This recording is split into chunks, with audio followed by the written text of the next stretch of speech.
नमस्कार मंडळी, मी गायत्री स्वामी आणि बातमी मागची बातमी या विशेष कार्यक्रमात आपलं स्वागत आहे, जिथे आजच्या 3 महत्वाच्या बातम्या. यात शेतकऱ्यांची थडगी बांधून विकासाचे मनोरे उभे करू नका, शक्तीपीठ महामार्गाविरोधात कोल्हापुरात राजू शेट्टी गरजले, फडणवीसांचं प्रमोशन करा, शिंदेंना मुख्यमंत्री करा, बच्चू कडू यांची सनसनाटी मागणी, ट्रम्प यांच्या इशाऱ्यानंतरही इस्रायलचे लेबनॉनवर भीषण बॉम्ब हल्ले, शांतता कराराचं भवितव्य काय? या बातम्यांच्या मागचं राजकारण, समाजकारण आणि अर्थकारणाचा लेखाजोगा यात मांडलाय. यामुळे आता वरवरची बातमी नाही, तर बातमी मागची बातमी जाणून घ्या.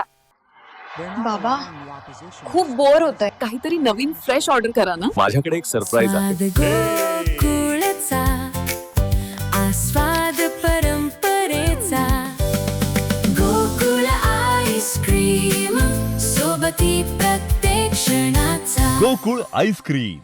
बातमी आहे, शेतकऱ्यांची थडगी बांधून विकासाचे मनोरे उभे करू नका, शक्तीपीठ महामार्गाविरोधात कोल्हापुरात राजू शेट्टी गरजले. शक्तीपीठ महामार्गाविरोधात गेल्या 3 वर्षापासून सुरू असलेल्या आंदोलनाने आता उग्र रूप धारण केले आहे. कोल्हापुरात पार पडलेल्या सर्वपक्षीय बैठकीत महायुती सरकार विरोधात तीव्र संताप व्यक्त करण्यात आला. स्वाभिमानी शेतकरी संघटनेचे नेते राजू शेट्टी आणि काँग्रेसचे आमदार सतेज पाटील यांनी या महामार्गावरून सरकारवर थेट आणि बोचरी टीका केली आहे. शेतकऱ्यांची थडगी बांधून विकासाचे मनोरे बांधू नका. कोल्हापूर हा पंजाब नंतर सर्वाधिक दरडोई उत्पन्न देणारा कृषी प्रधान जिल्हा आहे. इथे नव्या रस्त्यांची गरजच नाही. तुमच्याकडे DPR नाही, मग 856 किलोमीटरच्या रस्त्यासाठी 1 लाख कोटी रुपयांचा आकडा आला कुठून? हे काय गौड बंगाल आहे आणि हे पैसे नक्की कुणाच्या खिशात जाणार, असा सवाल राजू शेट्टी यांनी उपस्थित केला. ते पुढे म्हणाले, या रस्त्यामुळे कोल्हापुरातील नद्यांचे मार्ग खुंटतील आणि महापूर येईल. मुख्यमंत्री देवेंद्र फडणवीस, माझं तुम्हाला चॅलेंज आहे की या महामार्गासाठी लागणाऱ्या 25,000 एकर जमिनीपैकी किती जमीन मोजली याचा आकडा द्या. एवढा लबाड मुख्यमंत्री मी पाहिला नाही. तुम्हाला पंतप्रधान व्हायचं असेल तर शेतकऱ्यांना खुश करून व्हा, आमचं वाटोळं करू नका. आमदार सतेज पाटील यांनी सरकारला इशारा दिला आहे. हा महामार्ग तब्बल 11 नद्यांमधून जाणार असून नदीकाठच्या गावांना पुराचा मोठा फटका बसणार आहे. निवडणुकीच्या वेळी हिंदू आठवणाऱ्यांना आता हिंदू शेतकऱ्यांची काळजी नाही का? सरकार ऐकणार नसेल तर पुरुषांना काठी आणि माय भगिनींनी लाटणं घेऊन रस्त्यावर यावं लागेल. आमच्या संयमाचा अंत पाहू नका. तर राष्ट्रवादीचे नेते जयंत पाटील यांनी हे खाते जरी एकनाथ शिंदेकडे असले तरी निर्णय मुख्यमंत्री घेतात. त्यामुळे या दोघांनीही हा महामार्ग त्वरित रद्द करावा अशी मागणी करत आंदोलनाला पूर्ण पाठिंबा दिला आहे. जोपर्यंत 13 जिल्ह्यांमधून हा महामार्ग हद्दपार होत नाही तोपर्यंत लढा सुरूच ठेवण्याचा निर्धार सर्वपक्षीय बैठकीत घेण्यात आला.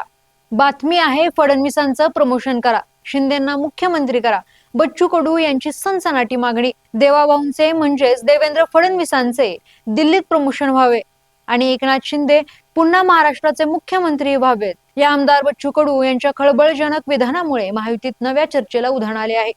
विदर्भातील 20 सभांचा दाखला देत हाच विदर्भ शिंदेंना पुन्हा मुख्यमंत्री करेल असा दावा कडू यांनी केला. यावर नवी दिल्लीतील शिवसेना राष्ट्रीय कार्यकारिणीच्या बैठकीनंतर एकनाथ शिंदे यांना विचारले असता त्यांनी बच्चू कडू नेमके काय म्हणाले याची माहिती घेऊन बोलतो असे हसत हसत सांगत सूचक मौन बाळगले. बच्चू कडू यांच्या या विधानावर उद्योग मंत्री उदय सामंत यांनी महायुतीत आलबेल असल्याचे दाखवण्याचा प्रयत्न केला. मुख्यमंत्री पदाबाबतची ही कडू यांची वैयक्तिक पण स्वाभाविक मागणी आहे. जशी भाजपची मागणी देवेंद्र फडणवीस यांच्यासाठी आहे तशीच आमची इच्छा शिंदे साहेबांसाठी आहे, अशी प्रतिक्रिया सामंत यांनी दिली.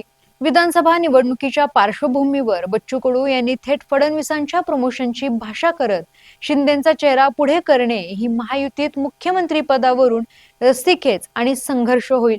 यामुळे आगामी काळात कोणते राजकीय फेरबदल होतील याकडे सर्वांचंच लक्ष लागून असेल. बातमी आहे, ट्रम्प यांच्या इशाऱ्यानंतरही इस्रायलचे लेबनॉनवर भीषण बॉम्ब हल्ले, शांतता कराराचं भवितव्य काय?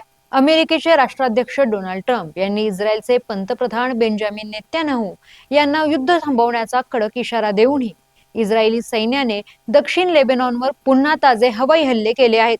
एका बाजूला युद्ध भडकत असताना ट्रम्प यांनी एका रॅलीत आगामी 2 आठवड्यात आम्ही इराणवर संपूर्ण विजय घोषित करू आणि पुढील 2-3 दिवसात शांतता करार होऊ शकतो असा दावा केला आहे. या करारानुसार इराणवर अण्वस्त्रांची बंदी असेल आणि हॉर्मुझची सामुद्रधुनी पुन्हा खुली होईल. पण आखातातील ताणतणाव आणि वास्तव काय आहे हे आपण जाणून घेऊयात. ट्रम्प यांचे दावे फोल आहेत का? युद्धबंदीपूर्वी आणि नंतर मिळून ट्रम्प यांनी आतापर्यंत किमान 37 वेळा युद्ध लवकरच संपेल असे दावे केले आहेत. मात्र प्रत्यक्षात इस्रायलचे हल्ले सुरूच आहेत. दुसरा आहे इराणचा संशय. अमेरिकेकडे करार अंतिम करण्याची कोणतीही गंभीर इच्छा दिसत नाही, असा प्रत्यारोप इराणच्या उच्च अधिकाऱ्यांनी केला आहे. दरम्यान या संभाव्य शांतता कराराच्या आशेने आंतरराष्ट्रीय बाजारात कच्च्या तेलाच्या किमती घसरल्यात. मात्र प्रत्यक्ष मैदानावर इस्रायल आणि अमेरिका यांच्यातील अंतर्गत मतभेद अद्याप मिटलेले नाहीत. यामुळे शांतता कराराची आणि युद्ध समेटाची शक्यता ही धुसरच आहे. धन्यवाद आणि पाहत रहा सकलम.